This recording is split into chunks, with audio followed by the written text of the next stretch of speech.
കല്യാണം എന്ന് പറഞ്ഞാൽ KSRTC ബസ് പോലെ അല്ലേ? ആന്തോ അങ്ങനെ പറഞ്ഞേ? അല്ല, നമ്മൾ കുറേ നേരം ബസ്സും കാത്തിരിങ്ങനെ ബസ് സ്റ്റോപ്പിൽ വെയിറ്റ് ചെയ്യും.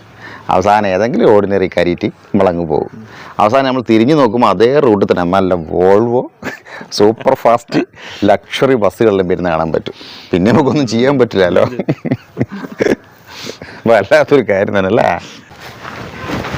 എടാ സുമേഷേ, നമ്മൾ ഹൈസ്കൂളിൽ പഠിക്കുമ്പോൾ നമ്മുടെ അതേ സ്കൂളിൽ പഠിച്ച അശ്വതീനെ ഓർമ്മയുണ്ട് എനിക്ക്.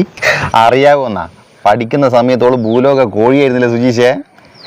എത്ര ആൾക്കാരുടെ കൂടെ കറങ്ങി നടന്ന് പൈസ ഊറ്റുന്ന ഞാൻ കണ്ടതാ അല്ലേ സുനി? നമ്മളെ അശ്വതി അച്ചു അല്ലേ? അത് തന്നെ. ഇവൻ നമ്മളെക്കാൾ ഒരു കൊല്ലം സീനിയർ അല്ലേ? ഇവൻ്റെ അടുത്ത് എത്ര ഊറ്റിക്കുന്ന പൊറോട്ടയും ഇറച്ചിയും ലൈമ് പപ്സ് അല്ലേ? അങ്ങനെ എന്തുമാത്രം സാധനങ്ങൾ അടിച്ചു മാറ്റി തിന്നത് ഇല്ലടാ? ആദ്യമല്ലേ നമുക്ക് പൊറോട്ട ഇറച്ചില്ല അമ്മയ്ക്ക് കൊടുത്തേക്ക്. പിന്നെ ഇവള് കോഴിയാന്ന് പറഞ്ഞപ്പോ ഞാൻ പിന്നെ സാലിനെ അയക്കാൻ. അതെന്തായാലും നന്നാക്കി. എന്തായാലും ഓള കാര്യം ഇപ്പൊ പറയാന്? എടാ